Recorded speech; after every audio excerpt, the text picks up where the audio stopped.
En Maria het 'n pond egte, baie kosbare nardesalf geneem en die voete van Yeshua gesalf. Sy voete afgedroog met haar hare. En die huis is vervul met die reuk van die salf. Toe sê een van die disippels, Judas Iskariot, die seun van Simon, hom sou verraai. Waarom is hierdie salf nie vir 300 pennings verkoop en die geld aan die armes gegee nie? Dit het hy gesê, nie omdat hy oor die armes besorg was nie, maar omdat hy 'n dief was en die beers gehad het en die bydraes geneem het. Weer dit vandag nog? Ja, bydraes. Wat hou die kerk aan die gang? Die bydraes. Wie die bydraes hanteer hier by Yeshua? Die dief. Wat het hy gesoek? Die bydraes.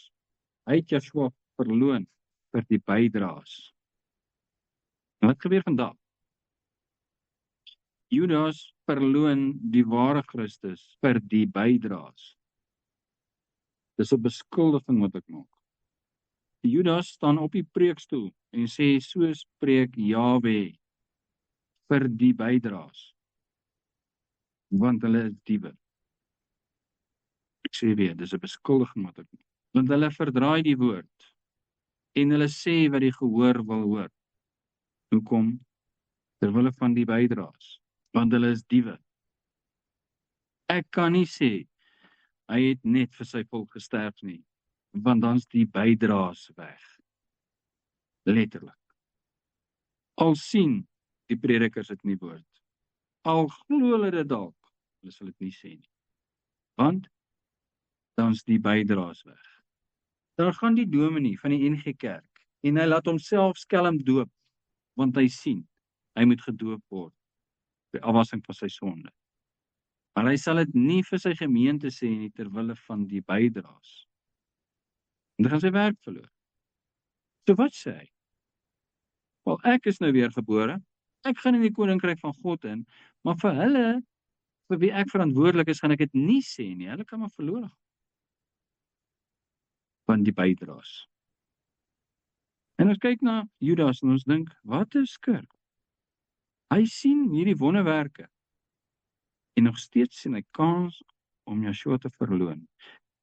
En ons kyk na die predikers van hierdie wêreld, wat 'n skurke. Hulle preek vals evangelies. Net wat jy wil hê ek moet vir jou sê, sal ek vir jou sê, ek soek nie die bydraes. Wat 'n skurke. Is daar een wat opstaan en sê, ek sal dit nie doen nie.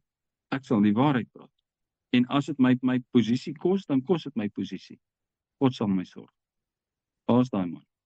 Maar nee, 'n menigte predikers. En hulle het vir hulle 'n menigte predikers bymekaar gemaak om hulle evangelie te preek wat hulle nie gehoor streel. Hulle het my nie gehoor as ek sê God het net vir sy volk gesterf. Nee, dit krap my om. Sê vir my iets wat my nie gehoor streel. Nee, hoe lief het God die wêreld gehad dat hy sy enige gebore seun gegee het sodat elkeen wat in hom glo nie verlore mag gaan nie. Wie's elkeen? Elkeen binne die 12 stamme. Hoekom sê ek dit? Want so lief het God die wêreld gehad. Hoe lief het hy die wêreld gehad? Het hy dan nou gesê? Hierdie hoëpriester het gesê.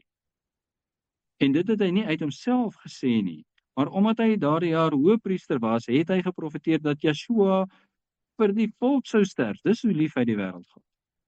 Dat hy vir sy volk kom sterf. Wat is die wêreld? Dis 'n plek. Ons gaan nog by dit kom. Dis hoofstuk 13.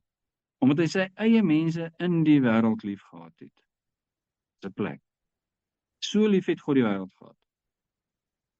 Nee, dis harde woorde. Wie kan daarna luister? Maak dit vir ons sagter en dan sal ons vir jou bydraes gee. Maar daai harde woorde, jy kan nie bydraes kry nie. Goed, ek sal 'n ander Christus verkondig terwille van die bydraes. Nou sê ek weer, dis 'n beskuldiging. Verdedig jouself. Gaan deur die woord van God, kyk wat daar staan en verdedig jouself, want jy gaan jouself teen hom moet verdedig. Er kom 'n dag van rekenskap. En as jy gesê het, so spreek Jahwe en hy het nie so gespreek nie, gaan ek vir jou vra, hoekom nie? En dan gee jy geen verskonings. Ek was mislei, ek was onkundig, ek was deur die bydraes beïnvloed, maar jy het gelieg in sy naam.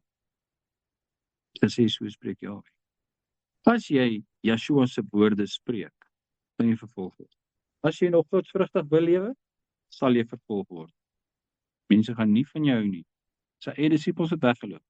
Wat het hy gesê toe hulle weggeloop het? Hy het gesê, as my Vader wat my gestuur het, jou nie trek nie, kan jy nie na my toe kom nie. Wat sê die kerk? Wat sê die Christene? Almal kan na hom toe kom, hy maak geen onderskeid nie. Wat sê hy? As my Vader wat my gestuur het, jou nie trek nie, kan jy nie na my toe kom nie. Is dit almal? Dis nie almal nie, hy sê dan. Dis nie almal nie, my Vader moet jou trek. Wie trek hy? Hulle oor wie sy naam uitgeroep is, trek hy. Wie's dit? En dit het hy nie uit homself gesê nie, maar omdat hy daardie jaar hoëpriester was, het hy geprofeteer dat Yeshua vir die volk sou sterf. En nie alleen vir die volk nie, maar ook vir die verstrooide kinders van God tot 'n eenheid saam te voeg, die 12 stamme van Israel. Kies. Wat kies jy? Die bydraes of die waarheid? Maar die twee kom nie saam in een pakkie nie. 6. En dit het hy gesê, nie omdat hy oor die armes besorg was nie, maar omdat hy 'n dief was en die beurs gehad het en die bydraes geneem het. En die dief het die verraaier geword. En as jy 'n ander evangelie verkondig, is jy die verraaier. Jy verraai die ware Christus vir die anti-Christus, vir die alternatiewe Christus. Jy's die verraaier.